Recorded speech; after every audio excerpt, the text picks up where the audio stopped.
Welcome to Jesus Changes Everything, a daily podcast dedicated to providing a fresh look at the ancient and glorious truth that Jesus not only reigns, but is busy about the business of bringing all things under subjection, that celebrates the wonder and the glory that he has been given all authority in heaven and on earth.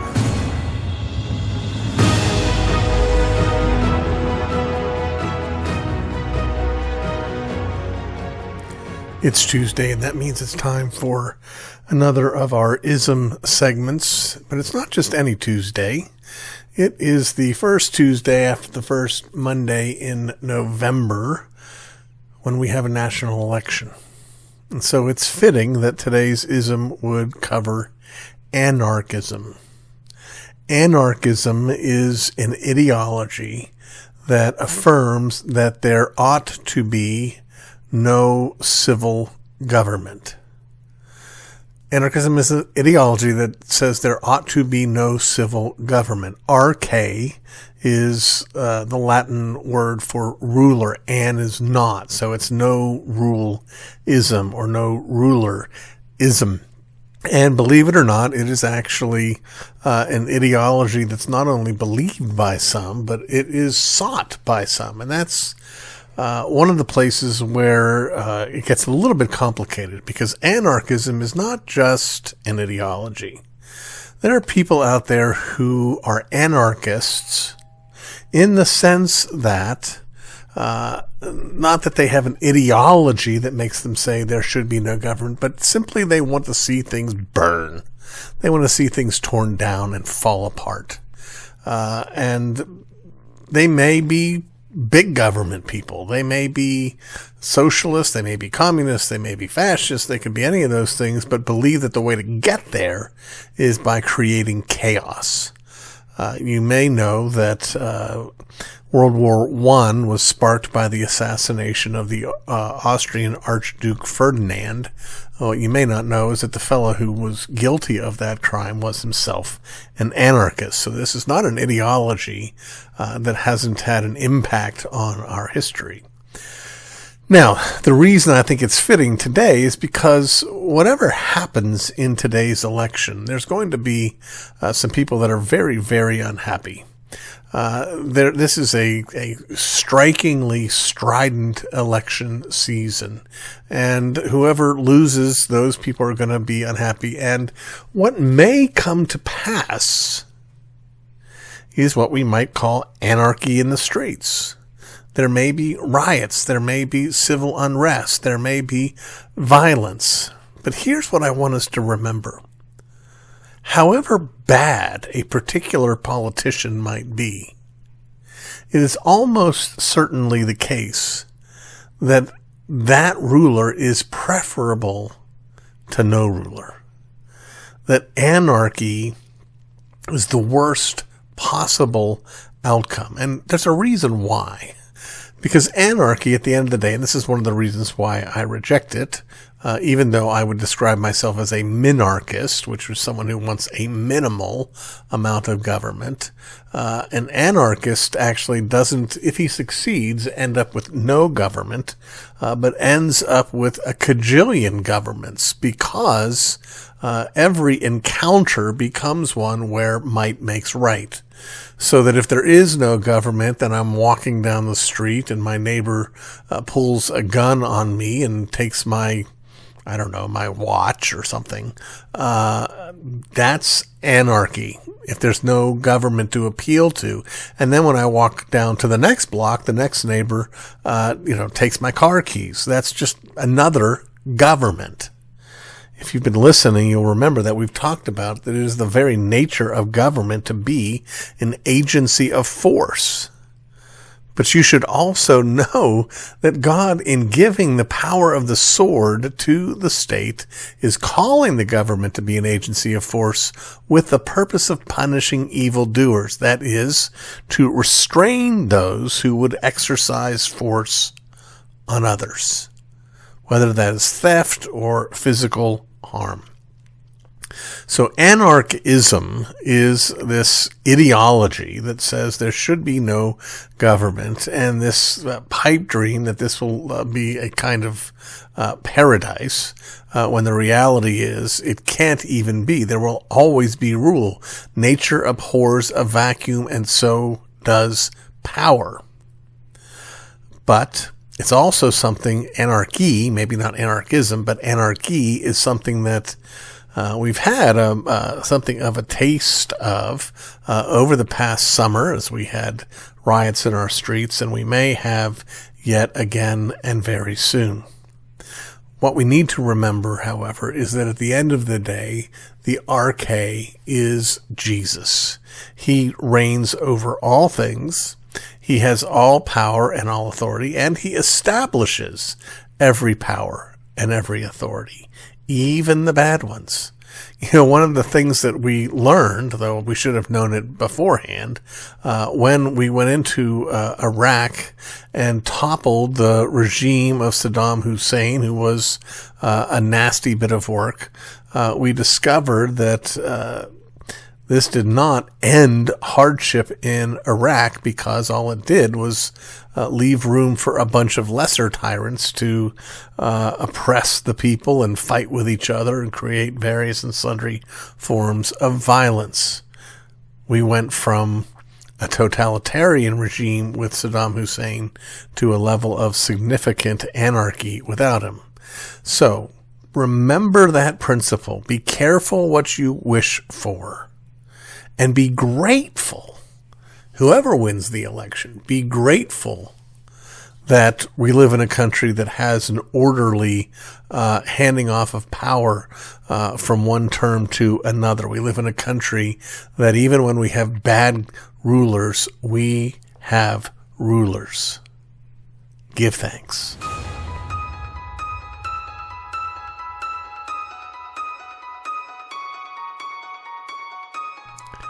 We come now to our 7th segment of our ongoing series that we call Love Is, in which we're seeking to spend some time going piece by piece through Paul's beautiful exposition on what love is that we find in 1 Corinthians 13. I made the case, I believe last time, or made the point rather, that it's very easy, perhaps because we're so used to hearing this at weddings, to think of this love as something that is describing marital love. And it certainly includes that, no question about it.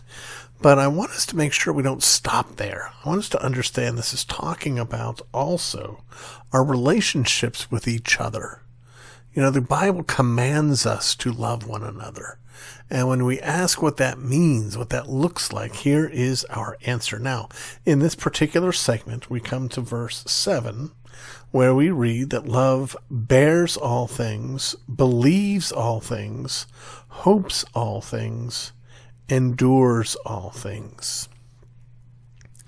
Well, Matthew Henry, who is one of my all-time favorite Bible commentators, points out that this first phrase in this particular verse, that love bears all things, could rightly be, and perhaps should rightly be, translated as love covers all things. There's another place from Paul's pen where he says that love covers a multitude of sins. Well, that's not to suggest covering up in the sense that there's no circumstances where it's right and fitting and proper that we should bring someone's sin to the attention of others publicly. But it is to say that we're to do this reluctantly. We're to do this slowly. That our first instinct when we see sin in our brother is to cover it, not to expose it. To be like the sons of Noah who walked backward with a cloak to cover their father's nakedness after he had gotten drunk, after they had gotten off of the ark. That's counterintuitive to us, isn't it? We take this view, which is not what the Bible teaches, but what the culture teaches. We take this view that everything should be out in the open. that privacy is something bad, that love bears all in the sense of not carrying all, but in the sense of revealing all. But that's precisely not the case. Are we quick to cover the sins of others? You know, it's so easy for all of us, especially when we're sinned against, to go out and search for sympathy, for compassion. I get that. I understand that. I have that desire too. But one of the ways that we think we can get it is if we go and speak out of school and we tell our friends what someone else has done wrong to us. And in so doing, we may garner compassion and sympathy, but we've also failed to love the one who's done us the wrong. And we're supposed to love them too. We're supposed to cover those things. Also, our text tells us that love not only covers all things, but that love is imbued with hope. It believes all things. It hopes all things. This goes back to, I would suggest, the principle in the previous verse that love thinks no evil. There is a level of naivete that comes with a biblical view of love.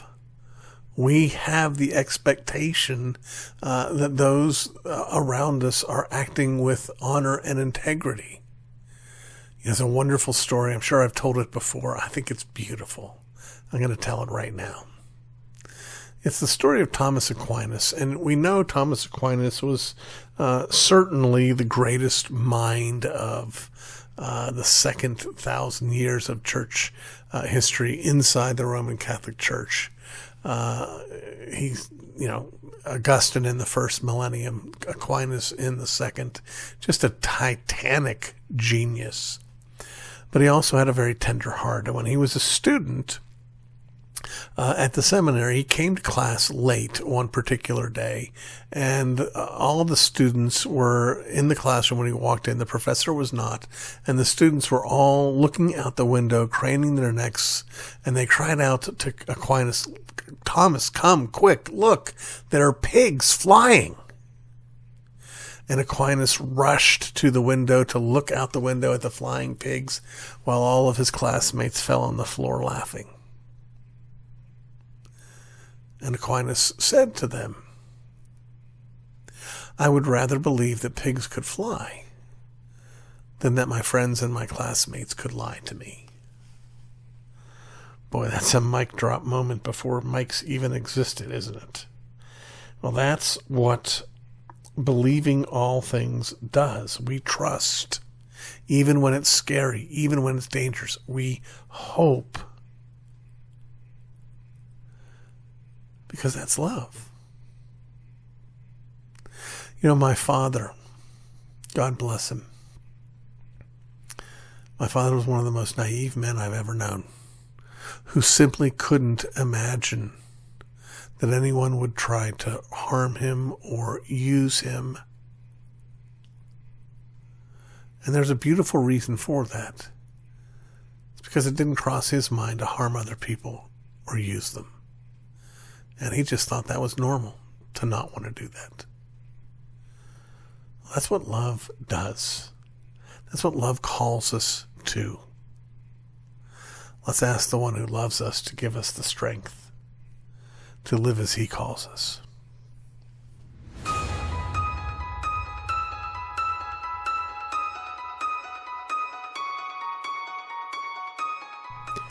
It is because we love the world so profoundly that we think we're already being persecuted.